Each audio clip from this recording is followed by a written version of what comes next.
Nizim Africa thokozani sanibonani dumelang abusheni and hello.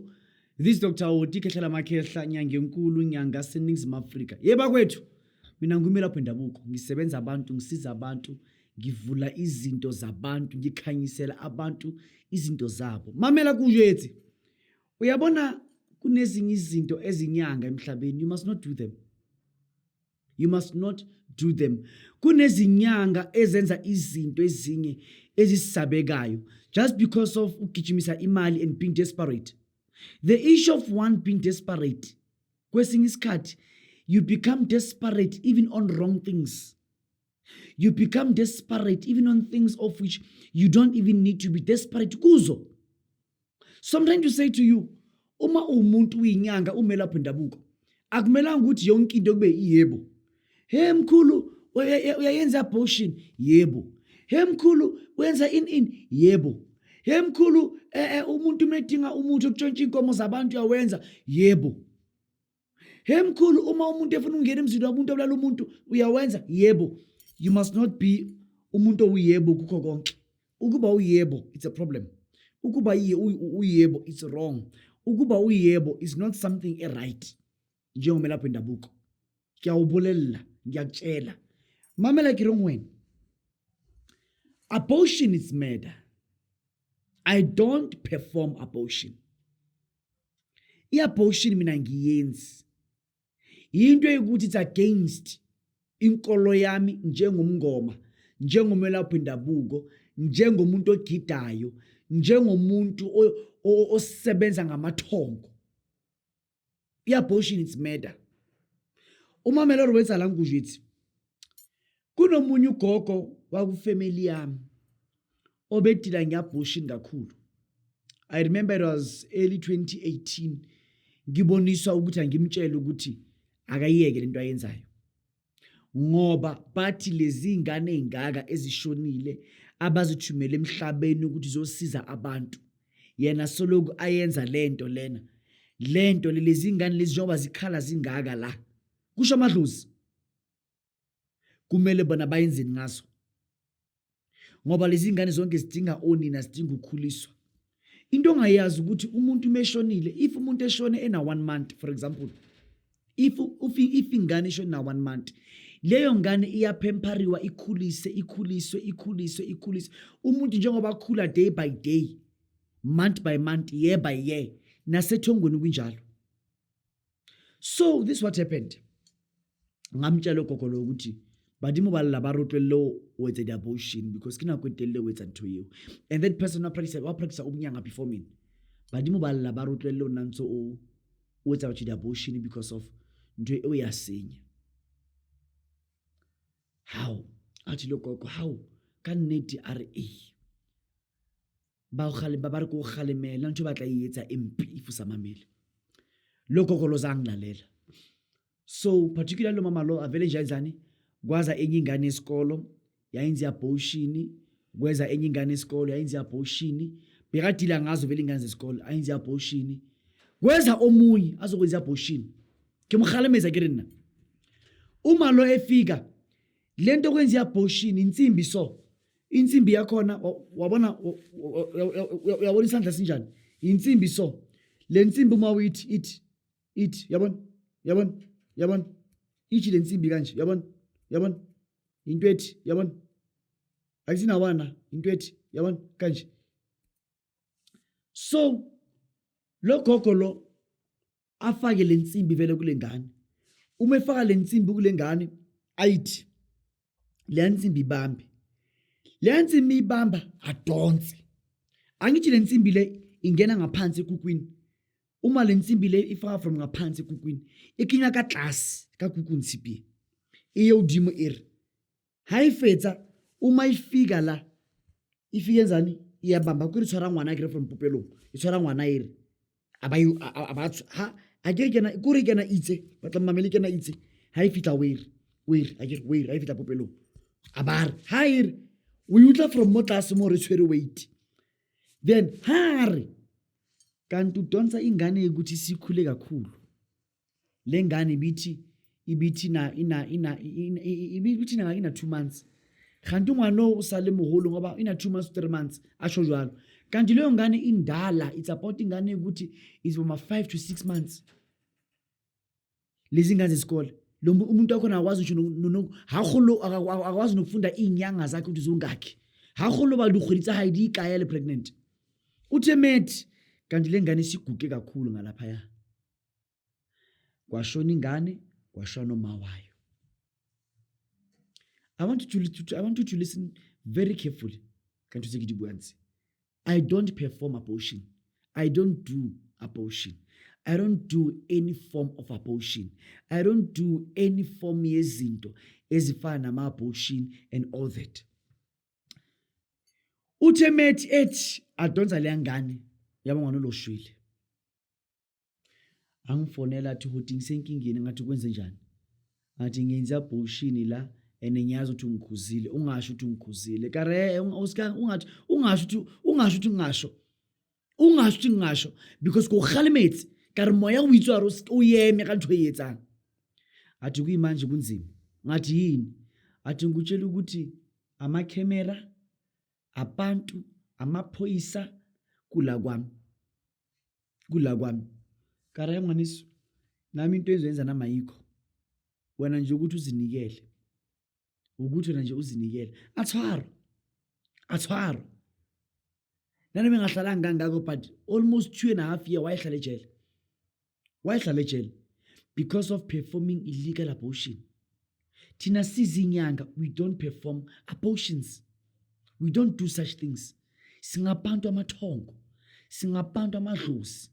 You can never give umuntu imbiza yakhona kuyimbizo khipha isisu. You can never wenze umuntu ukhiphe umuntu ama-abortion ngeinsimbi from ngaphansi uyinyanga.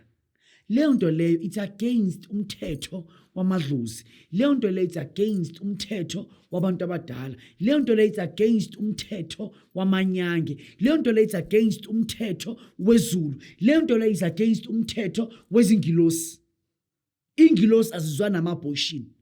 Badimu manyeloyi habawutlenda abortion.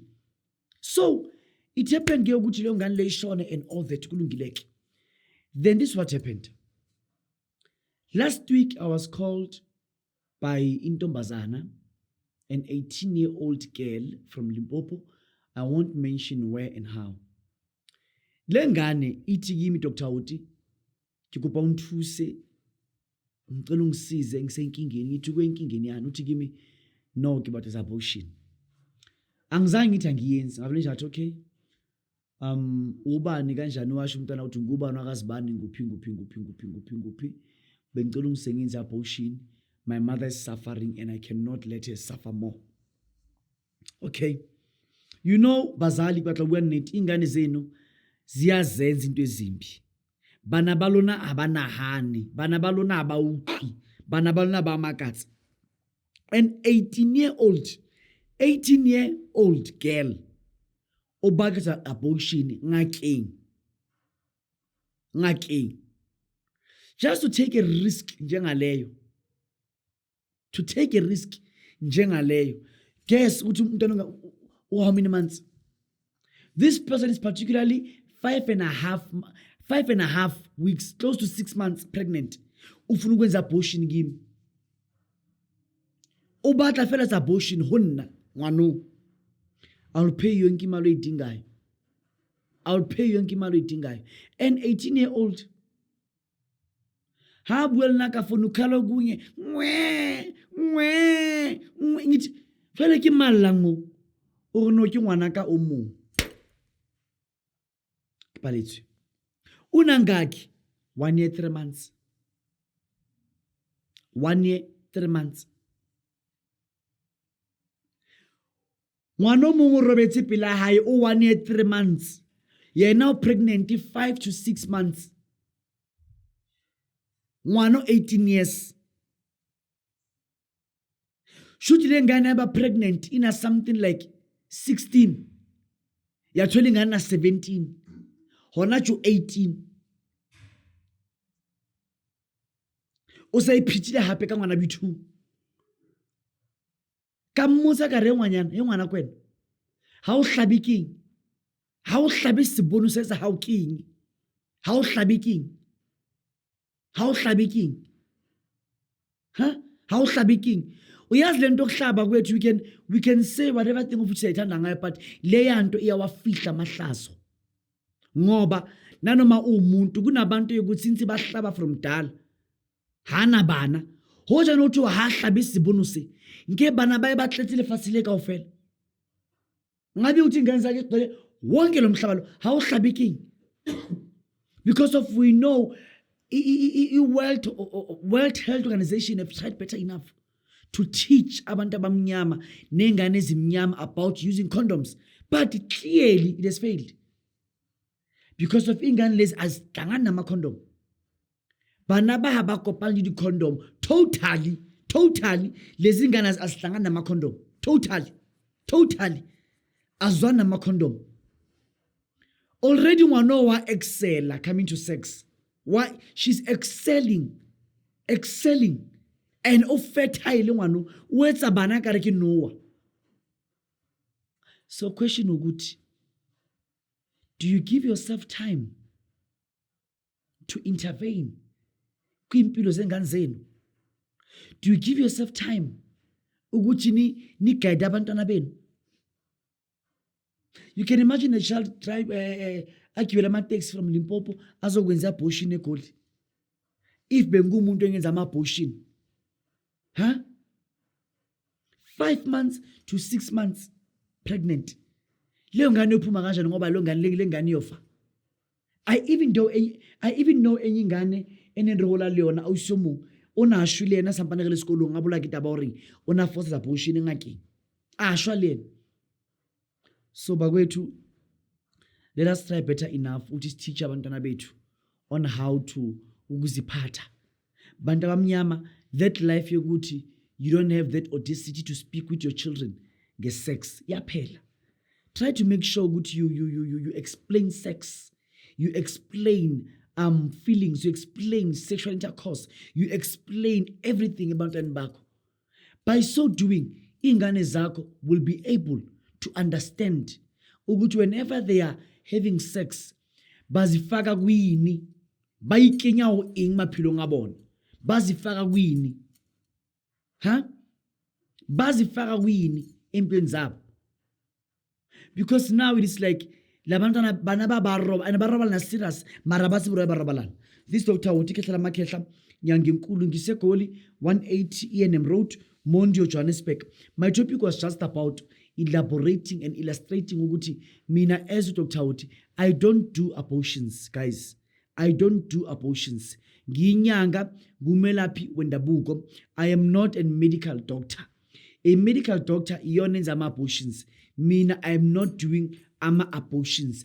I don't do ama-abortions. Hake bolae batho, hake bolae bana. Ntho eo kopa le tshware ibile hape le tsebe. This Dr. Uti Kehla Makehla Nyangenkulu nyanga yase Ningzim Africa. Bakwethu la ngiphethe indoda emnyama mixture for amadoda angavukelwa. Angithi kwena ukuthi thenga lo muthi lo uvukelwe ha ufetsa utswela wilo roba le bana ba di 18 years. Reka moriana o ka 700 rand fela ha o le monna sa tswelweng maye ukuthi nenkinga zokuvukelwa njengobaba ipipi lakho lakusogolisa slap tiger ke mahamba ihlale mahamba ilala masayibhekile liyawo masalibhekile liyawo thatha la uphuze mophuzela uyakupheka uphuze for a period of 14 days angeke usahlushwa induku ewayo.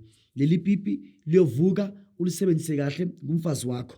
Ile mpande lengiphethe ebizwa ngendoda emnyama mixture. Ngifonele on 079 294 2557 079 294 2557. NgiseGoli 180 ENM Road, Mondio, Johannesburg. Siyabonga.